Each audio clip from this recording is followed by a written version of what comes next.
Assalamualaikum warahmatullahi wabarakatuh. Perkenalkan, nama saya Mangasik Botah, mahasiswa dari IAIN Palopo dengan NIM 2102070002 Prodi PIAUD Fakultas Tarbiyah dan Ilmu Keguruan. Pendidikan agama di Indonesia.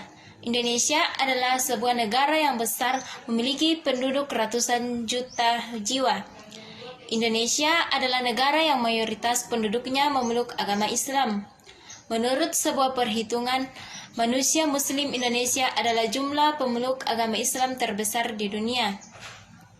Jika dibandingkan dengan negara-negara Muslim lainnya, maka penduduk Muslim Indonesia dari segi jumlah tidak ada yang menandinginya. Jumlah yang besar tersebut sebenarnya merupakan sumber daya manusia dan kekuatan yang sangat besar, bila mampu dioptimalkan peran dan kualitasnya. Jumlah yang sangat besar tersebut juga mampu menjadi kekuatan sumber ekonomi yang luar biasa. Jumlah yang besar di atas juga akan menjadi kekuatan politik yang cukup signifikan dalam percaturan nasional. Telah kita ketahui bahwa usaha pendidikan Indonesia sama tujuannya dengan Islam itu sendiri, dan pendidikan Islam tidak terlepas dari sejarah Islam pada umumnya. Karena itulah, periodisasi sejarah pendidikan Islam berada dalam periode-periode sejarah Islam itu sendiri. Pendidikan Islam tersebut pada dasarnya dilaksanakan dalam upaya menghayati kehendak umat Islam pada masa itu dan pada masa yang akan datang, yang dianggap sebagai kebutuhan hidup, need of life. Usaha yang dimiliki apabila kita teliti atau perhatikan lebih mendalam merupakan upaya untuk melaksanakan isi kandungan Al-Quran, terutama yang terkandung dalam surah Al-Alaq ayat 1-5. Sebagaimana hanya Islam yang mula-mula diterima Nabi Muhammad SAW melalui malaikat Jibril di Gua Hira. Ini merupakan salah satu contoh dari operasionalisasi penyampaian dari pendidikan tersebut, sehingga seringkali terkesan pemerintah kurang cakap dalam melakukan pengolahan di bidang pendidikan yang sebenarnya menjadi tumpuan bagi pemecah problem bangsa. Persoalan pemenuhan kebutuhan pendidikan yang bermutu hingga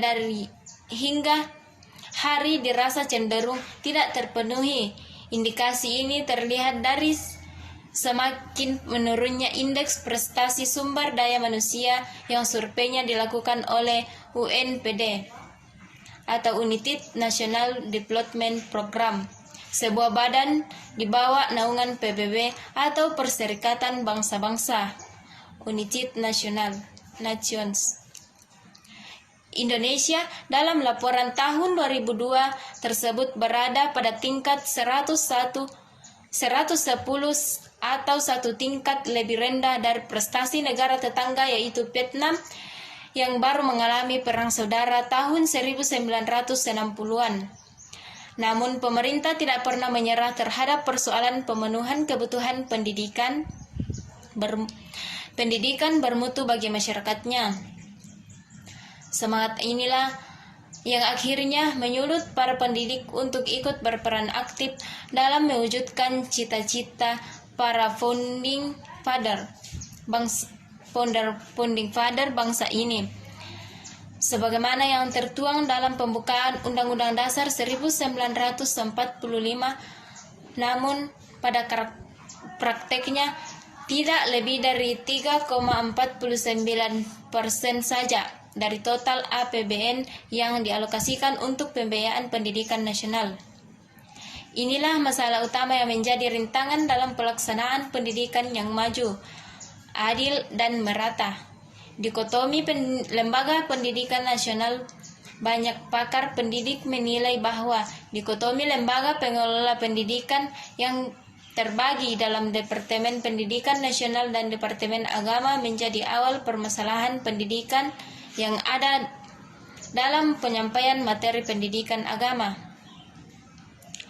Hal inilah yang menghambat proses internalisasi pemahaman nilai-nilai keagamaan yang termaktub dalam pendidikan agama.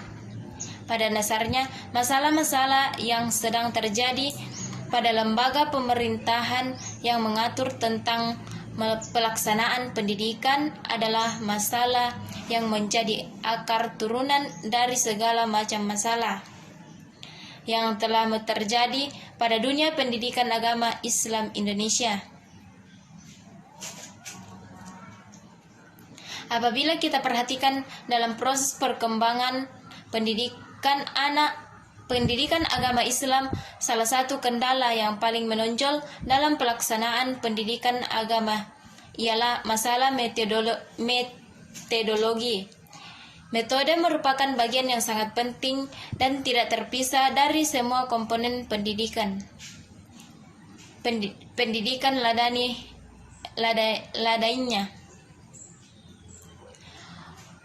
Oleh karena itu, dalam pelaksanaan pendidikan agama diperlukan suatu pengembangan tentang metodologi pendidikan agama dengan tujuan agar setiap pendidik agama dapat memperoleh pengertian dan kemampuan sebagai pendidik yang profesional. Dari pengertian di atas dapat dipahami bahwa tujuan pendidikan agama Islam adalah untuk meningkatkan pemahaman tentang ajaran Islam, keterampilan mempraktikkannya, dan pengamalan ajaran Islam dalam kehidupan sehari-hari. Jadi, secara ringkas dapat dikatakan bahwa tujuan utama pendidikan agama Islam adalah kebenaran, yaitu menjadi seorang muslim dengan intensitas kebenaran yang penuh kesungguhan dan disadari oleh keimanan yang kuat. Jadi, dapat disimpulkan bahwa sebenarnya masalah tersebut muncul dari lembaga pengelola pendidikan, yaitu Departemen Agama dan Departemen Pendidikan Nasional, mengenai permasalahan evaluasi pendidikan agama sebelum dapat menjadi instrumen utama dalam menentukan kelulusan setiap jenjang pendidikan. Inilah yang menurut peserta pendidik dianggap bahwa pendidikan agama tidak menjadi aspek pelajaran yang penting sehingga cenderung diremehkan. Sekianlah pemaparan materi dari saya. Assalamualaikum warahmatullahi wabarakatuh.